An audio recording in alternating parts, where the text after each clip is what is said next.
Hey guys, Justin here. Before the video, I have a really big announcement. That is, I have partnered with Makoni Setup Shop to bring back the C-Fix guides and even add B-Fix guides, except they won't be on my channel anymore. They'll be on a new home over on the Makoni Setup Shop YouTube page. They'll be the same guides with the same notes and the same videos and all of that, same format, except now they just have a new home. So be sure to check them out, subscribe to their channel if you want to see those guides in your sub box. All right, let's get to the video.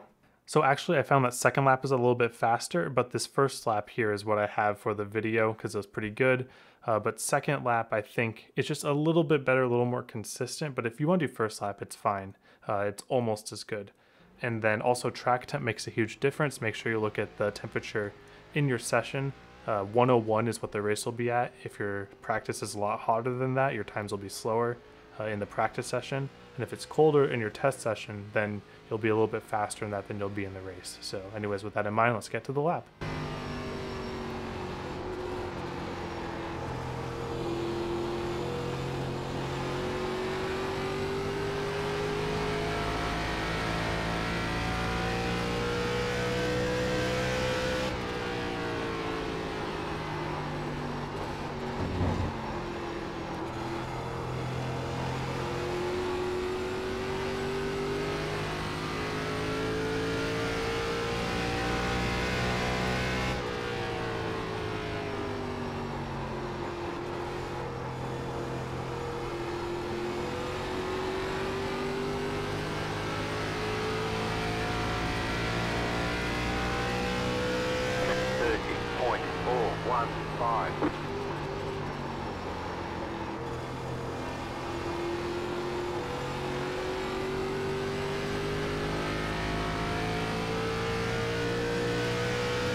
All right, let's take a look at that. So this is going to be probably the hardest hot lap in the Arca car.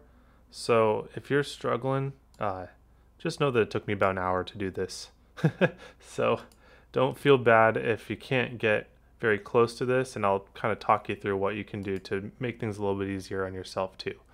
So we're going to come to our run-up lap here, and I'm going to do my classic stay by the wall and then make a straight exit and turn down the hill. It's a little sketchy. Gets a little slick up here. So I just got to make sure not to lose my rears from under me, because that'll just heat up my tires too much and not even get me any extra momentum. So I kind of always aim to apex around right here, because the car can handle this much turning on exit without sliding the rears. Well, I say that as I slide the rears. You know, this is hard. But it was still a pretty good exit. I just heated up the rears a little bit too much probably. So anyways, coming into turn one, we're going to talk about a technique. I'm going to make a video about this soon. It's called the grip flick. Kind of a notorious technique in oval racing. Some people think it's a glitch, and it probably kind of isn't realistic at the very least. What happens is, if I turn really quickly when I'm still on the straightaway and then straighten out my wheel again, my car's weight will be shifted to where the car still wants to be turning, but I get that rotation where I don't have to be turning in the corner. So basically, it's almost like entering a drift, but your tires are hooked up the entire time. It's really weird. I need to come up with a better way to explain it. But what this does is it allows me to get a really favorable entry angle into the corner without having to slow down. So I use that grip flick, and yeah, what you saw was pretty much all it is. All you do is you turn quickly and then you turn back. That's really all it is. So I use that to get a favorable entry angle because we want to be on the yellow line. If we're even up here, the car is not going to stay on the bottom. It's going to start going up towards the wall. So we need to be on the bottom. So I'm using that by dragging the brake until I reach the bottom, and then I get to a second phase in the corner. If I get to the bottom before I get to the curbing, so because I'm on this yellow line but not the curbing yet, I'm using a bit of throttle because I can. There's really like, this is kind of like a no man's land type of area. So I can use a partial throttle here just for an extra bit of lap time and then get back on the brake right before the curbing. I even hit the curb a little bit there, which is kind of funny. Oopsie, crap, what did I do?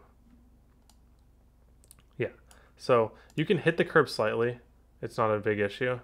So here's the thing about it though, is that you want to be, at this point when you get on the brake before the curb, you want to drag this brake until the car turns back down towards the curb, and it will eventually as long as you don't throttle up.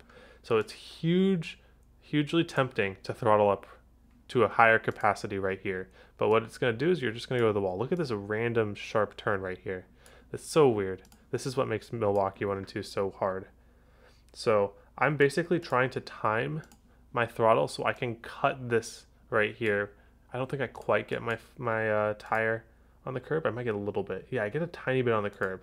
But basically, I can't go full throttle or even close to it until I get through that sharp part of the curb.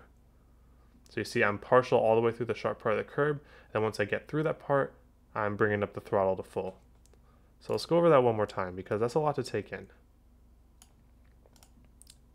We're going to grip flick to get the angle, drag our brake all the way down the yellow line. If we get there too early, we punch the throttle a bit, then get back in the brake immediately, let the car slide up a little bit, but once it comes back down, we go to half throttle, hold the half throttle until we get through the sharp point of the curb, and then we bring it up to full.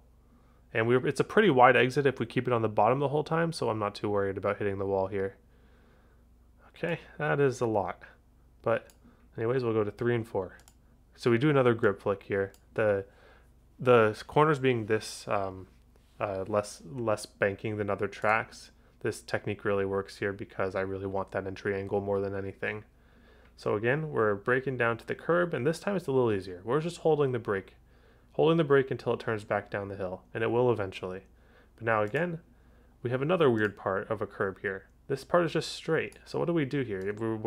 We have to make like a bend here that's a different angle than the rest of the corner. So I'm just going to hold partial throttle here, and we have to hold it until we get towards the end of this bend. So my throttle up point is I'm going to go full throttle somewhere in the second half of this asphalt patch. And that will give me a fine runoff, and I won't lose the rears because I lose them a little bit, but it wasn't bad. And by bad, I mean I'm not spinning. Let's take it again here. So let's see, what was my braking point there? I don't really use braking points ever, so let me just figure it out for you guys real quick. Okay, so about the yellow sign here. The yellow sign, I'm just holding the brake, driving it straight into the curb pretty much, and just dragging the brake because I know it's going to slide up about right here. And then once it turns back down the hill, I'm partial on the throttle, about 60%. Hold that until we're halfway through the asphalt patch, then we're full throttle. And then, so if you feel loose here, if you hit this line correctly and you're this low at this part of the track, you will be able to save 100% of your loose conditions with your wheel. So don't back out of the throttle, just learn to rodeo because it'll be fine. All right, so we just finished the race here. We got third. I lost second at the last second, but I learned a lot from Larry after the race, so we'll talk about it from mostly his perspective on what to look out for here at Milwaukee. So we'll go off the start here. Decent start. Not much to complain about. So Me and Larry ran a completely different line, and usually whenever that happens, I kind of assume I'm the one in the wrong. But it's kind of hard to change on the fly like that with somebody on your bumper, so I kind of rolled with it for a while. So I think the difference is best shown later in the run, because at the beginning of the run, you can use braking just to stay by the yellow line pretty easily, and it's not going to use too much tire if you get down there early enough and you just kind of wait and drag the brake. You can see my inputs here. Like, these corners aren't too bad for me. Actually, I must dive it in a lot harder than Larry, but you see I'm just dragging the brake until my car settles in the corner, and honestly it wasn't that bad to compare to what Larry did via tires, because there was no real slipping or sliding up the track or fighting the car or anything. You see here we're getting low as early as possible and then just kind of letting the car slide up a little bit on the brake and then trying to straight brake off. So after a while, I think I kept up with him for about 12 laps. And the replay here is going to be a little screwy from Larry's perspective, because our revs get so low that the game thinks that we're shifting down. I tried shifting down a little bit, but it didn't work. I tried it at the end just as a way to try to defend. And I think that shifting down could work at the end of the run, but I think that not shifting just as easily can work. So I wouldn't worry about shifting if I were you guys, and maybe I'll update you guys later in the week and say, actually, shifting is a lot better. But from what I see right now, I think it's completely possible without shifting to do this. So you see how Larry isn't very worried about keeping his car on the yellow line until the very end of the corner when he diamonds it out. So this is kind of what I talk about when I say trying to make a straight line of the entry and the exit. So how do we save right front tire? We brake in a straight line and we turn when the car is at its slowest. And then how do we maintain momentum? We try to get as much throttle in a straight line as possible on exit. So at flat tracks like these on this car and this tire model in iRacing, the diamond is going to be the best on late run. So we can watch from Larry's perspective here, and we'll go forward a few laps too. He was very consistent. So you're going to hear him downshift, but this is just the iRacing replay, just being screwy. So he waits until his car comes back down the track and then just makes as straight of an exit as possible. Again, he's not actually shifting. And so you see he shallow entry, straight brake. So when he's braking, he wants this line right here to be all braking and no steering input. And then once he gets past that line, he puts it down to a drag and then lets the car slide up. And then you see it starts turning down the hill on its own. This is the diamond. So now he's going to try to time this to where he can make a straight exit with the throttle and bring it up to the wall. And really, that's repeatable throughout the entire run for him. We'll even get into like lap 38 or so. So you see even here, lets the car slide up. Only about a lane, half a lane. And then he's just dragging so he did all of his slowdown brake in this straight line here. And he did all of his brake dragging going up the hill. Now when his car turns down the hill, he gets back on the throttle and waits. He's not full throttle here because this will just spin your rears and will do nothing.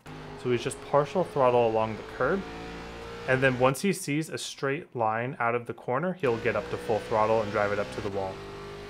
Again, he's not shifting. Sorry. I feel like I keep having to say it because the replay is bugging every single time. But I talked to him after the race. He confirmed he did not shift once in the race. But this line looks really clean because it does everything. And we'll take a look at the crap I'm doing. I got passed in the last couple laps, which sucks. I could have held on to the spot if I was a little more consistent. But you see, I do kind of the same thing at the end as him. I let the car slide up a bit and then I bring it back down. I think the third gear was hurting me because I just wasn't able to put the pedal down. I had to be really careful on it. So when I try this race again, I'll definitely try it without shifting. You see, I didn't get down as quite early as he did, so I would aim to do that. Then the shift kind of like jars the car a bit, so I don't get as much rotation as I really would want up there. But you see, we're taking the same line at the end. I'm just kind of a little slower. Probably my tires are too hot from messing up at all those times earlier in the race. But anyways, we learned a lot that race. I'm excited to try again because it's difficult. Feels a little weird, I'm not going to lie. I think that that this car track combo just feels a little off to me. I can't put my finger on it, but I think it's fun nonetheless. I think that it has a level of difficulty and also a game plan that you can go through when racing these races. But anyways, if you have any questions, leave them down below. All right, thank you all for watching. Hope you all have a wonderful day, and I hope to see you all on the track.